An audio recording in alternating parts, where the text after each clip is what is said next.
Vous êtes bien sur BFM Politique. Merci d'être avec nous pour un week-end pascal particulier parce qu'il y a une actualité internationale particulièrement forte. Le président russe hier a décrété une trêve de 24 heures dans la guerre avec l'Ukraine. Bonjour Bernard-Henri Lévy. Bonjour. Merci d'être avec nous. Écrivain, essayiste, philosophe. Votre dernier ouvrage d'ailleurs, c'est Nuit blanche aux éditions Grasset. On le disait... Des actualités internationales extrêmement présentes. On va revenir avec vous, bien sûr, sur cette situation entre la Russie et l'Ukraine. Vous êtes souvent rendu sur place. À mes côtés, Amandine Atalaya pour vous interroger, éditorialiste BFM TV, et Jules Péquenard de La Tribune Dimanche, notre partenaire.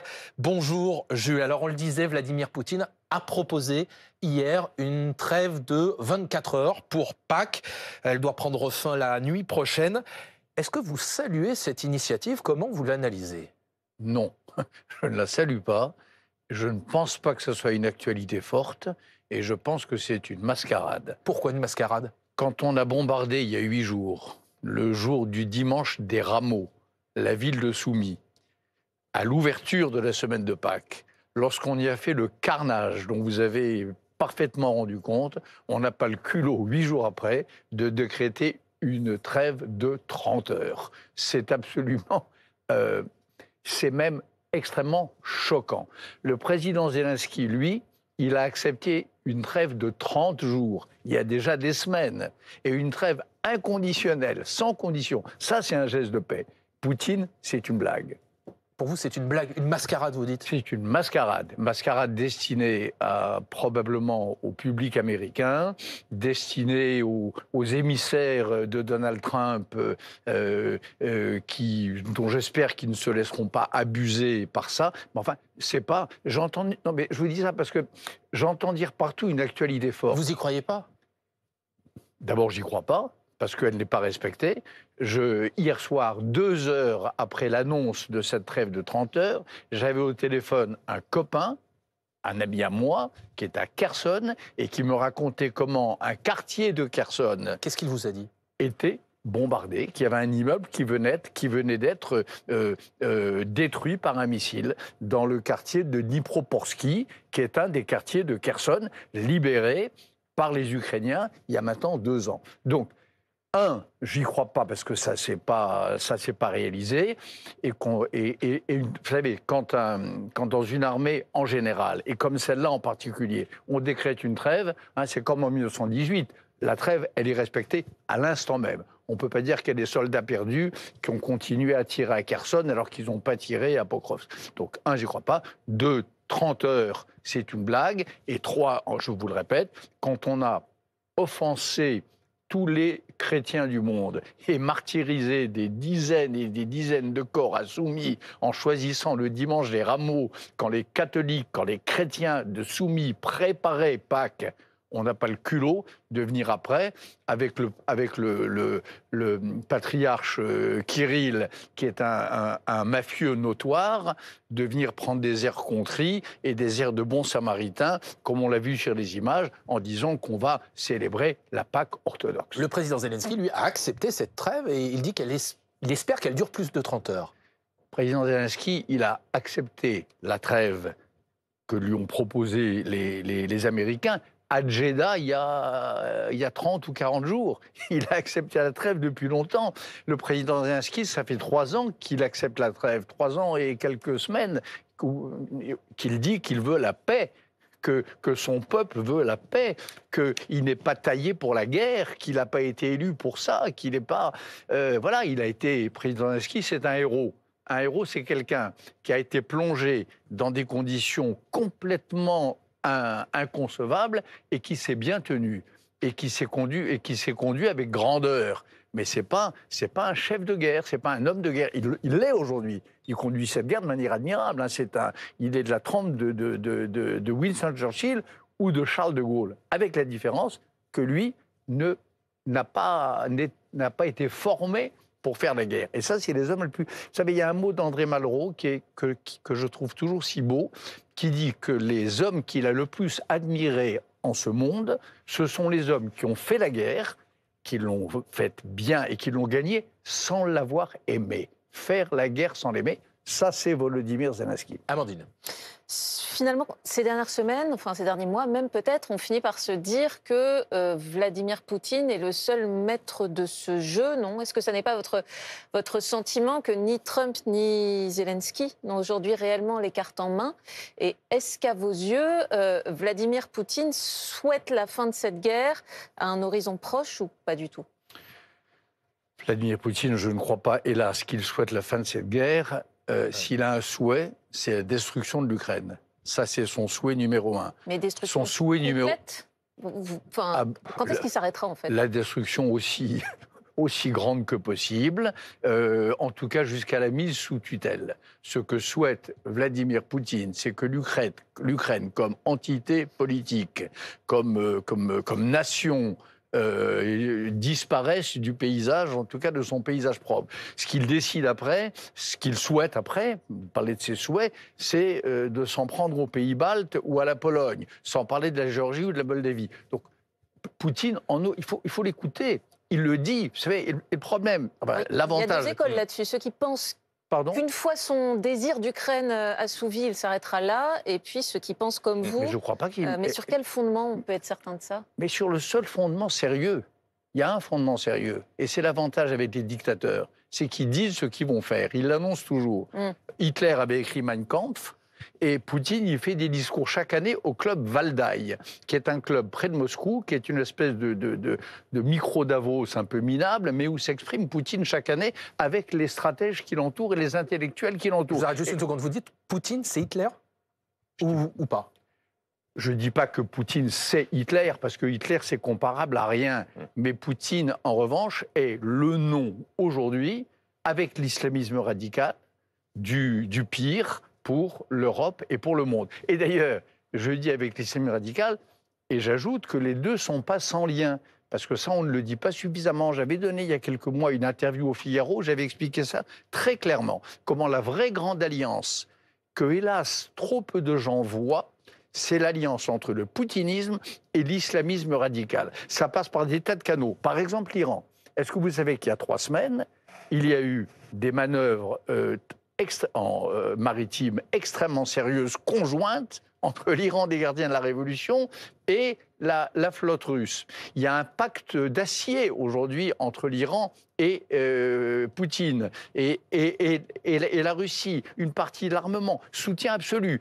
L'un des sujets des conversations récentes entre Poutine et les émissaires de Trump, c'est Poutine prétendant qu'il était en train de leur arranger le deal avec l'Iran, qu'il était le bon interlocuteur, qu'il avait les clés de Téhéran. Donc, Hitler, j'en sais rien, mais grand danger pour l'Europe, grand danger pour l'Occident, grand danger pour nos valeurs, ça, je le crois profondément. Alors justement, les Américains. Sur la trêve, donc vous ne prenez pas au sérieux cette trêve décrétée par les Russes, mais étant donné que les Américains ont donné le sentiment qu'ils allaient peut-être quitter les négociations, en tout cas lâcher, se retirer des négociations, est-ce que c'est un coup de bluff d'après vous, qui a été réussi? Le secrétaire d'État américain Marco Rubio a déclaré qu'il fallait déterminer, je cite, dans les prochains jours, si la paix est faisable ou non. Si cela n'est pas possible, nous devons passer à autre chose, car les USA ont d'autres priorités. Est-ce que vous estimez que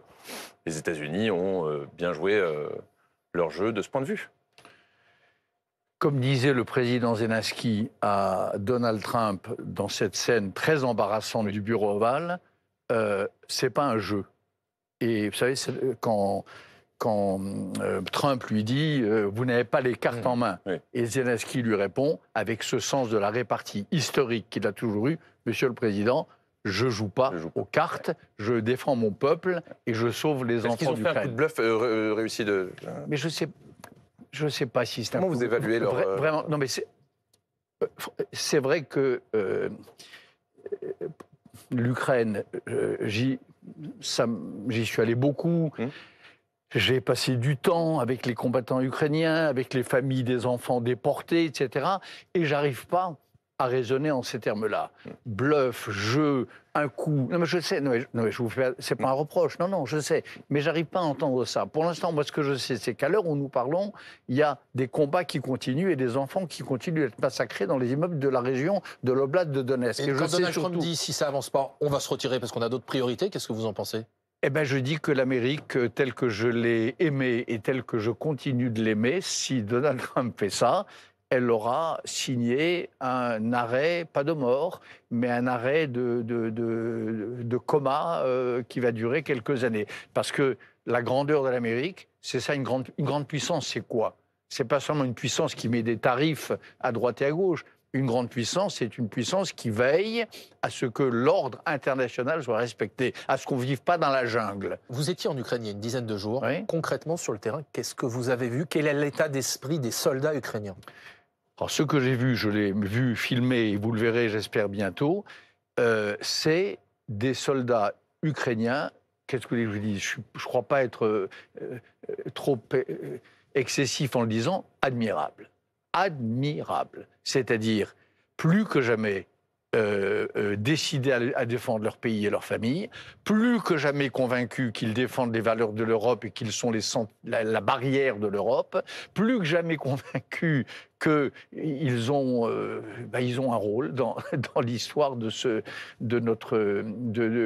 moment. Et alors surtout, pas du tout démoralisé. Ça, c'était à Soumy, où j'étais il y a 10 jours. Mais il y a quelques semaines avant, j'étais sur un autre front, qui est le front de Pokrovsk. Et à Pokrovsk, ça c'est important parce que vous en avez beaucoup parlé ici, il y a une brigade qui s'appelle la brigade Anne de Kiev. Cette brigade franco-ukrainienne, d'accord, voulue par la France, armée, formée à Paris, etc. Il y a eu toute une série d'histoires autour de cette brigade de Kiev. On disait qu'il y avait des désertions, qu'elle avait été vendue à la découpe. Enfin, on a tout entendu. Moi, j'ai été embedded, comme incorporé pendant quelques jours avec eux dans les rangs de la brigade, ben, j'ai vu le contraire. J'ai vu une brigade magnifique qui est sur l'un des lieux les plus chauds du front et qui fait la guerre sans l'aimer, comme je le disais, mais qui l'a fait bien. Voilà. Et pas du tout cette atmosphère de démobilisation qu'on nous décrit trop souvent. Amandine. Puisque vous pensez que Vladimir Poutine ne s'arrêtera pas à l'Ukraine, est-ce que vous faites partie de ceux qui craignent ou qui pensent qu'une troisième guerre mondiale est possible et qu'une guerre sur le sol européen peut arriver au-delà même de l'Ukraine? D'abord, je pense que la troisième guerre mondiale, elle a commencé déjà, on y est. C'est une guerre mondiale différente. Oui, mais l'histoire ne se répète jamais à l'identique. Non, bien sûr. Vous voyez, guerre mondiale, ça correspond à une... Il y a aujourd'hui quelque chose, si vous regardez l'Iran, si vous regardez la guerre commerciale avec la Chine, si vous regardez les velléités impériales de la Turquie, si vous voyez l'islamisme radical, si vous voyez le Hamas et le Hezbollah, ce qui reste du Hamas, mais qui est sérieux, et le Hezbollah, si vous voyez l'islamisme mondial, et si vous voyez Poutine qui donne la main à tout ça, à travers Kadyrov et à travers ses idéologues eurasiens, ça ressemble à une guerre mondiale.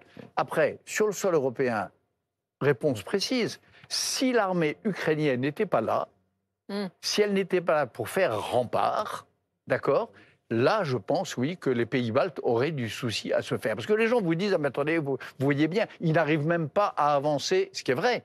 L'armée russe, que vous décrivez comme tellement redoutable, elle n'arrive même pas à avancer de plus de 2 km. Mais pourquoi elle n'arrive pas à avancer?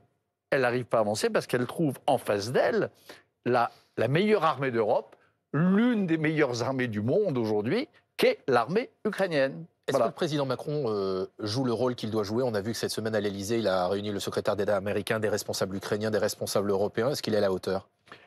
Pour l'instant, honnêtement, il fait de son mieux, oui. Je crois qu'il fait de son mieux et qu'il semble faire le job, absolument. On disait un instant, vous évoquiez évidemment cet international, si j'ose dire, parfois des populismes. Alors, on parle de Poutine, on parle de Trump, on va parler dans un instant aussi de Benjamin Netanyahou. Ce monde que certains décrivent comme un monde de prédateurs. Comment est-ce que vous le voyez aujourd'hui? Qu'est-ce qu'ils disent de notre époque, ces responsables politiques-là? Est-ce que vous diriez que c'est un monde de prédateurs? Oui, je crois que c'est un mot de Giuliano d'Arempoli dans son dernier livre, qui est un beau livre d'ailleurs, comme le précédent, Le Match du Kremlin. Et je pense que le mot est juste. Un monde de prédateurs, ça veut dire quoi? Ça veut dire la loi du plus fort. Ça veut dire la loi de la jungle. Ça veut dire qu'on ne s'embarrasse plus ni du droit, ni de la loi internationale. Ça veut dire que les forts dévorent les faibles. Et ben oui, c'est ça aujourd'hui. C'est cette boîte de Pandore-là qu'a ouverte Vladimir Poutine. Mais est-ce que ça n'a pas toujours été ça? Non. Non. C'était plus le cas depuis... C'était le cas dans certaines parties du monde, dans les périphéries du monde, et c'était déjà trop, je me suis battu contre ça, j'ai fait des reportages sur les guerres oubliées du monde. Mais enfin, dans une grande partie du monde, ça n'était plus ça. Depuis 1945, il y avait quelque chose qui s'appelait l'ordre international, un ordre issu de la Seconde Guerre mondiale. Alors, il y avait avec un gros problème qui était l'Europe de l'Est, qui, elle, avait été capturée par l'Union soviétique. Mais ce gros problème-là, il avait été, entre guillemets, résolu en 1989, quand les peuples d'Europe de l'Est ont décidé de se révolter et de reprendre leur liberté. Mais face à ces prédateurs, on fait quoi? Ben, face aux prédateurs, on s'arme. Face aux prédateurs, on résiste. Et face aux prédateurs, en tout cas, on ne se couche pas, comme nous y invitent trop de leaders d'opinion, de dirigeants européens et français. Ben, je pense à des tas de gens, je pense à l'immense parti en France pro-Poutine qui dit qu'il ne faut pas exciter la bête, qu'il faut lui donner un peu pour pas qu'elle demande beaucoup. Qui est pro-Poutine en France? Qui est pro-Poutine? Attendez, toute une partie de la... C'est peut-être le plus grand parti de France. Déjà l'extrême droite et déjà l'extrême gauche. L'extrême gauche, parti de Mélenchon, et l'extrême droite, le Rassemblement national. Ceux-là, ils sont exactement sur la ligne que je vous décris. Eh bien, les origines de cette guerre sont pas claires. On ne sait pas qui a attaqué qui. Est-ce qu'il n'y a pas des responsabilités de l'Ukraine? Est-ce qu'elle n'a pas provoqué la Russie avec ce désir étrange de vouloir rejoindre l'Europe et d'aspirer à la démocratie? Ça, c'est les éléments de langage poutinien. Eh bien, on en parle dans un instant, justement. On va continuer d'évoquer avec vous ce monde de prédateurs et les conséquences, y compris qu'il peut y avoir sur la scène politique française. BFM Politique est de retour dans un instant. Nous sommes désormais entrés, on évoquait il y a quelques instants bien sûr cette trêve pascale entre la Russie et l'Ukraine, Vladimir Poutine, Donald Trump, mais également Benyamin Netanyahou qui marque l'actualité internationale ces dernières heures puisque le Premier ministre israélien a opposé une fin de non-recevoir aux familles d'otages qui demandaient à mettre fin à la guerre à Gaza afin d'obtenir la libération des otages qui sont encore aux mains du Hamas et de leurs alliés. Est-ce que Benyamin Netanyahou a raison de dire non, je n'arrête pas la guerre ? En tout cas, quel que soit le Premier ministre d'Israël, Netanyahou ou un autre, je ne pense pas qu'on puisse le mettre dans la famille des prédateurs. C'est pas un prédateur. Écoutez, Israël est un minuscule pays qui a la taille de 2 petits départements français, qui est environné par des pays hostiles, qui livrait et qui livre encore une guerre sur 7 fronts, qui se défend. Voilà, c'est pas ça un prédateur. On ne peut pas comparer ça. Quoi qu'on pense de Netanyahou, on ne peut pas le comparer à Vladimir Poutine ou à Erdogan ou à l'ayatollah Khamenei. Ça, j'en suis sûr. Est-ce qu'il a raison de dire je ne mettrai pas fin à cette guerre alors que les familles d'otages le demandent justement pour espérer récupérer leurs otages? Les familles d'otages, écoutez, je crois, je connais un peu le sujet aussi. J'ai eu l'occasion et le très grand honneur de m'exprimer devant elles un samedi soir sur cette place des otages qui est tellement émouvante. Les familles d'otages, elles sont divisées. Il n'y a pas les familles d'otages qui demandent ceci ou cela. Certaines pensent en effet, et elles ont peut-être raison, hein, qu'il faut arrêter la guerre pour que les otages reviennent. Et d'autres pensent, parmi les familles d'otages, qu'il n'y a que la pression militaire qui peut faire revenir les otages. Et vous pensez quoi ? Moi, je pense que le Hamas n'a aucune intention de rendre les otages. Je pense que le Hamas sait très bien que la guerre s'arrêterait instantanément, que les souffrances des populations civiles palestiniennes et les souffrances des populations israéliennes cesseraient instantanément s'il rendait les otages. Or, ça fait 1 an et demi qu'il ne le fait pas. Voilà. Et il ne le fait pas parce ces otages sont sa monnaie d'échange, sont son trésor de guerre, et qu'il n'a pas l'intention de l'échanger contre quoi que ce soit. On apprenait ces derniers jours qu'il était en train de reconstituer une force relativement importante, plusieurs brigades, probablement 20 000 combattants noyés dans les lieux les plus peuplés de Gaza, avec l'intention de reprendre cette guerre par tous les moyens le plus rapidement possible. Je ne vois pas de signe de volonté de rendre les otages. Alors après, quelle est la bonne stratégie pour qu'ils les rendent ? Vous voulez savoir ce que je pense ? La meilleure stratégie, pour le retour des otages, ce serait que les États parrains du Hamas, c'est-à-dire le Qatar et peut-être la Turquie, tapent sur la table, l'exigent, lui disent que c'est comme ça et que c'est fini, qu'on arrête la plaisanterie, qu'ils arrêtent de les soutenir, qu'ils arrêtent de les financer, qu'ils acceptent peut-être de les exfiltrer, de les accueillir où diable les accepte, mais qu'ils doivent rendre les otages. Ça, c'est la bonne méthode. Mais apparemment, personne ne le fait. Le président Macron, dont vous approuviez la stratégie diplomatique sur le front ukrainien, a expliqué qu'il fallait reconnaître un État palestinien. Alors on en parle depuis si longtemps, évidemment, mais est-ce que vous pensez que c'est la bonne stratégie? N'est-ce pas la seule solution? Certes, le Hamas s'est félicité de cette déclaration, mais au fond, n'est-ce pas la seule issue? Non. Là, je pense que sur ce point, il se trompe. On en parle depuis si longtemps. Moi, j'en parle depuis 50 ans. De l'État palestinien. Ça fait 50 ans que j'en parle. J'ai même été le parrain de ce qui est probablement le meilleur plan de partage de la terre, qui était le plan de Genève, Bernard Kouchner et moi et quelques autres, qui était le plan de M. Abdel Rabo côté palestinien et de M. Bélin, attendez, côté israélien. Je crois qu'il y a un moment dans ma vie où je n'ai pas envie de parler de deux États, un moment, c'est aujourd'hui. C'est celui-ci. Et c'est aujourd'hui pourquoi ? Parce qu'aujourd'hui, le deuxième État, l'État palestinien, il serait dirigé par qui? Il serait dirigé par le Hamas. Il serait dirigé, si ce n'était pas le Hamas, par des crypto-Hamas qui diraient, voilà, ce qu'on n'avait pas réussi à avoir par les moyens de la paix. Donc Emmanuel Macron se leurre en disant cela? C'est juste pour comprendre votre position là-dessus. En tout cas, il se trompe. C'est certain. C'est pas le moment. Et un, parce que c'est une prime au terrorisme, c'est certain. Deux, parce que les auteurs du 7 octobre sortiraient de cette effroyable aventure avec le halo non seulement des martyrs, mais surtout des victorieux. Ils seraient des héros. Est-ce qu'on veut ça? Attendez, est-ce qu'on veut que le Hamas soit à Abu Dhabi, en Arabie Saoudite, les héros du monde arabe, les nouveaux Saladins, ceux qui ont réussi à faire plier le grand et le petit Satan. Tout cela, je pense, sous-tend il y a une autre question qui sous-tend cela, c'est votre soutien. Est-ce que vous soutenez toujours l'action du gouvernement Netanyahou, qui est soutenu, il faut le rappeler, par l'extrême droite la plus dure de l'échiquier politique israélien? J'ai jamais soutenu l'action du gouvernement.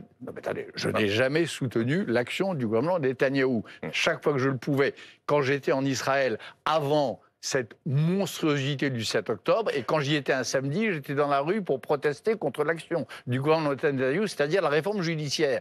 Par contre, je soutiens la volonté de ramener les otages à la maison et je soutiens la volonté de réduire le Hamas et sa force militaire à néant. Et je soutiens la nécessité de libérer le peuple palestinien, que ce soit à Gaza ou en Cisjordanie, de la férule terrible qu'exerce le Hamas, le djihad islamique et tous les groupes qui leur ressemblent. C'est ça ma position. Je me fous du gouvernement Netanyahou. 50 000 morts quand même. Comment ? 50 000 morts quand même à Gaza depuis le début des opérations. D'abord, vous ne connaissez pas les chiffres, on les connaît. Non, on les connaîtra un jour. On les connaîtra un jour. D'accord. Et d'ailleurs, quoi qu'il en soit, que ça soit 50 000 ou que ça soit... Évidemment que c'est trop, évidemment que c'est horrible, évidemment que c'est même pas la question de les comptabiliser, bien sûr. Mais qu'est-ce que je vous dis?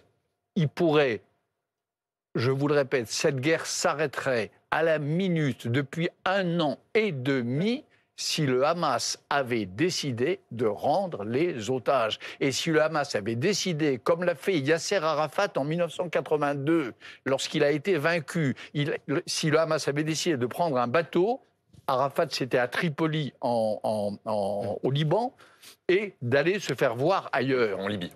Non, c'était le Tripoli, le port de Tripoli du Liban, où un bateau grec ou français affrété par la Grèce ou l'inverse l'avait exfiltré. Amandine Atala, il y a une question pour vous. Vous deviez, en Israël, assister à une conférence sur l'antisémitisme et vous avez annulé votre venue lorsque vous avez appris que Jordan Bardella et Marion Maréchal y seraient finalement présents. Le Rassemblement national se présente aujourd'hui comme le meilleur rempart contre l'antisémitisme. Est-ce qu'on ne peut pas, à minima, se satisfaire de cette évolution en apparence ? Mais, attendez, se satisfaire, non. Dire que c'est mieux, bien sûr que c'est mieux que Jordan Bardella, disent qu'il est le patron d'un parti qui n'est plus antisémite, je m'en réjouis.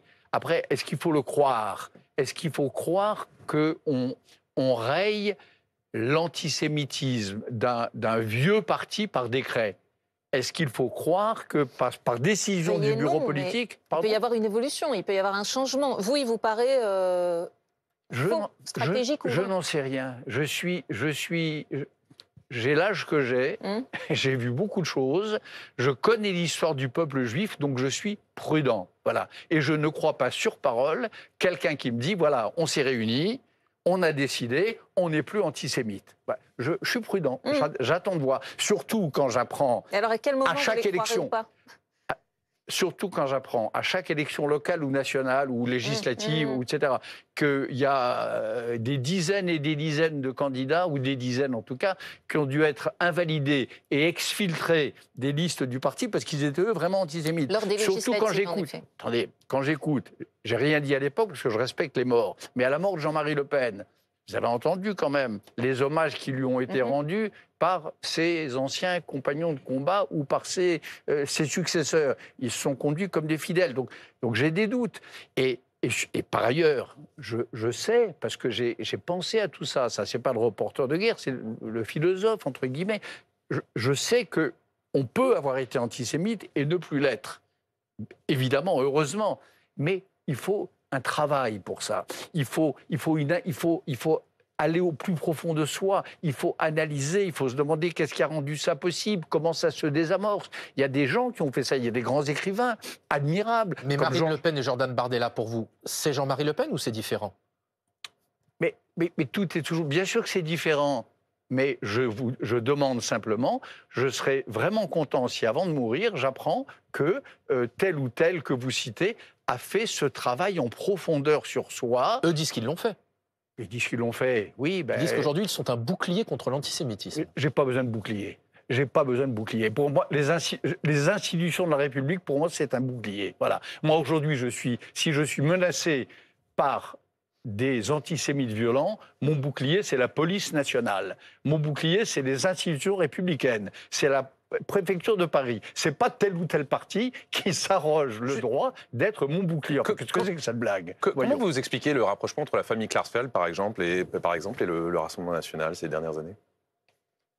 Comment je l'explique? Je ne sais pas. La famille Klarsfeld, je ne sais pas. Moi, je connais Serge Klarsfeld, en tout cas, qui est un homme admirable, qui m'a immensément enseigné, voilà, et qui, lui, prend, en effet, je ne sais pas, il est peut-être plus optimiste que moi. C'est possible. Bernard-Henri Lévy, est-ce qu'à vos yeux, c'est un problème quand l'État, Marine Le Pen, ne puisse pas se présenter à la prochaine élection présidentielle, alors qu'elle est la favorite des sondages? Elle a recueilli près de 13 millions de voix lors de la précédente élection. Par exemple, Elisabeth Badinter dit, chez nos confrères du Point, qu'on ne peut pas être indifférent au destin de 11 millions de Français. J'ai l'impression qu'on lui a réservé un traitement particulier d'Elisabeth Badinter. Est-ce que vous partagez ce sentiment? Quoi qu'il en soit, il faut que les idées du Front National s'expriment pendant la prochaine présidentielle. 2, il faut que ces idées aient un candidat pour les porter. Et 3, j'ai une bonne ou une mauvaise nouvelle pour vous, il y aura un candidat.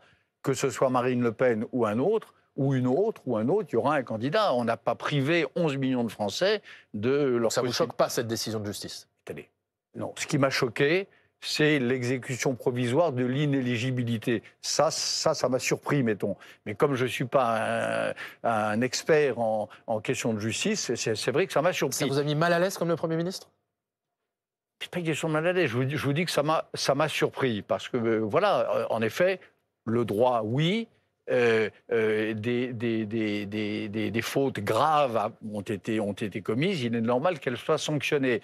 Et puis après, quand il y a une sanction, il y a une procédure d'appel. S'il y a une procédure d'appel, l'usage est que la peine est suspensive. Pourquoi elle ne l'a pas été, j'ai pas très bien compris. Alors Bernard, mais surtout, dites-vous bien que les idées du Rassemblement national, elles seront portées et il y aura un candidat.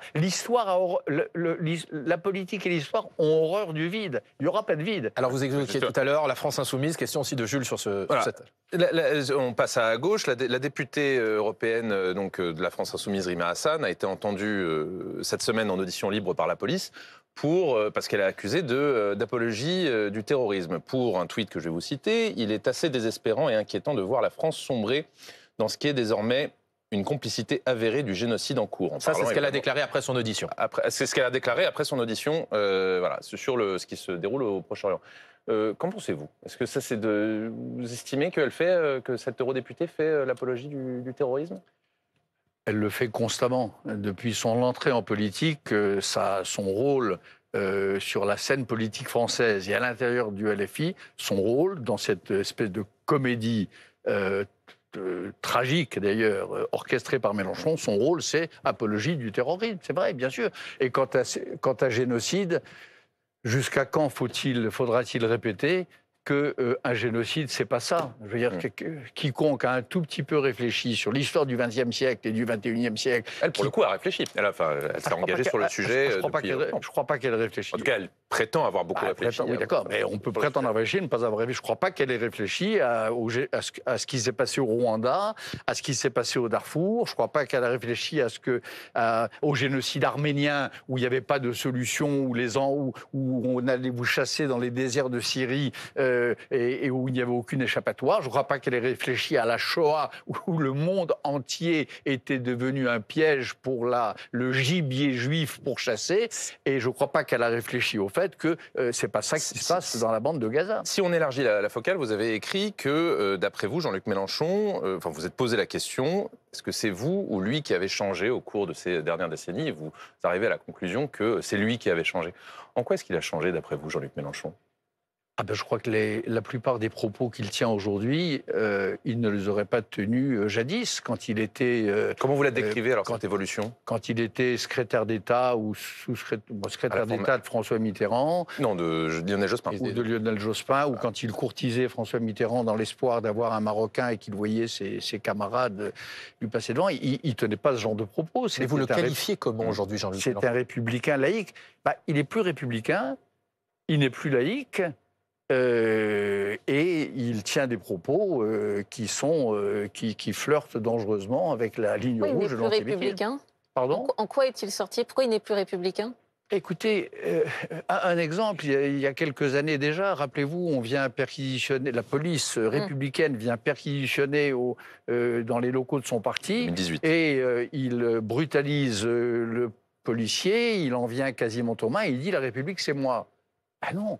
Lui, il était député, il est une petite part de la République. Mais la République, c'est pas lui. Ça suffit à en faire plus un républicain, ça? Cette scène-là, Mélenchon, en blouson de cuir, se conduisant comme un voyou avec un fonctionnaire républicain, alors qu'il est investi, en effet, de cette grande autorité qui est l'onction populaire.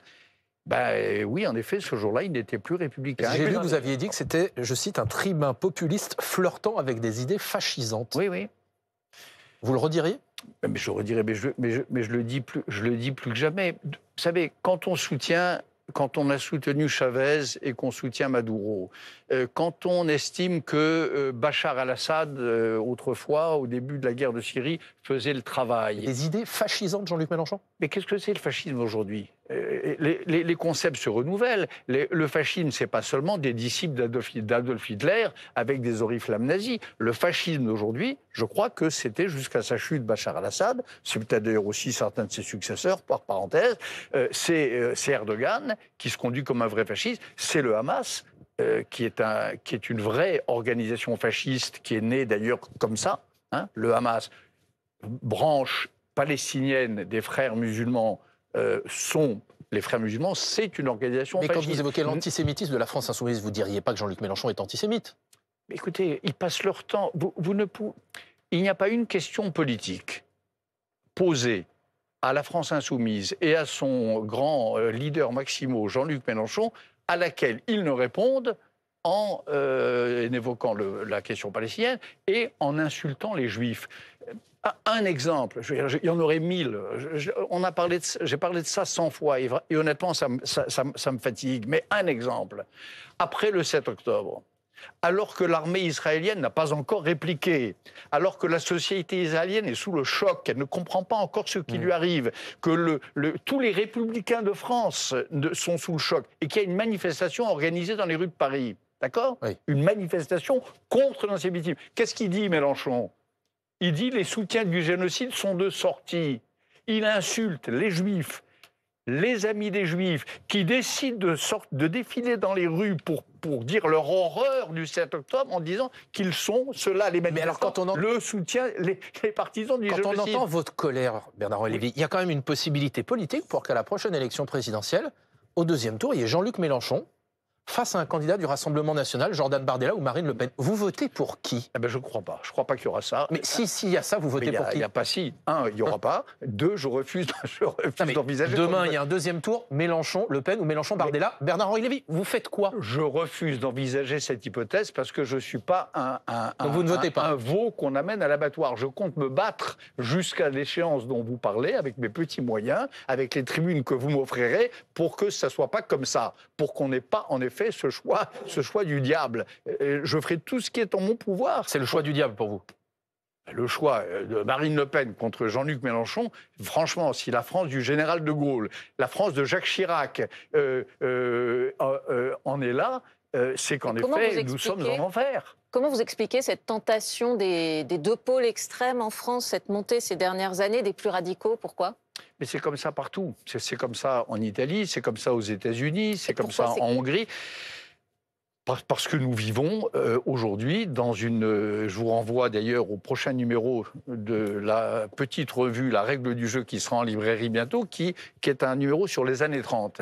Et on décrit, je crois, enfin c'est pas moi qui écris, c'est tout un groupe d'écrivains que nous avons rassemblés, qui décrivent assez bien ce glissement progressif qui fait qu'on croit de moins en moins aux valeurs démocratiques, qu'on croit de moins en moins aux idées libérales. Vous avez le sentiment qu'on est dans une autre forme d'années 30 ? C'est-à-dire qu'on glisse vers des régimes fascisants, non démocratiques, idéologiques ? Je crois qu'on glisse de plus en plus comme avant 1914. Et comme dans les années 30, c'était les deux précédentes crises de la conscience libérale, on glisse de plus en plus vers une incrédulité, je dirais ça comme ça, une incrédulité à l'endroit du paradigme républicain et démocratique. Il y a plein de gens qui ne sont même pas contre, mais qui disent juste c'est fini. Regardez, il y a une autre actualité internationale qui est très présente dans notre quotidien, c'est cette tension entre la France et l'Algérie. Je vous propose, regardez, cette double image que vous allez voir s'afficher derrière moi. D'un côté, Bruno Retailleau, de l'autre côté, le président Tebboune. Qui a la bonne stratégie entre les deux ? Ah bah, Bruno Retailleau. Entre les deux, ouais. Bruno Retailleau, mais sans hésiter un quart de seconde. Ce qui se passe en Algérie, honnêtement, c'est horrible. Et bon, moi, ça m'intéresse, l'Algérie. Il se trouve que j'y suis né. Mes parents, ils sont nés, ils ont passé leur jeunesse, donc c'est un pays auquel je suis attaché. Cette espèce de régime autoritaire, le sort qui est réservé à Boualem Sansal, cette mise au cachot d'un homme de 80 ans, malade, parce qu'il a dit deux phrases, il a prononcé deux phrases qui ont déplu, deux phrases d'historiens. Tout ça est monstrueux et la France n'a aucune raison de se coucher devant ce régime-là. Elle doit là aussi assumer ses valeurs et des positions de fermeté. Là-dessus, Retailleau a évidemment totalement raison. Il y a des tas de sujets sur lesquels je ne serais pas d'accord avec lui, mais sa fermeté là-dessus, oui, bien sûr. Merci beaucoup Bernard-Henri Lévy.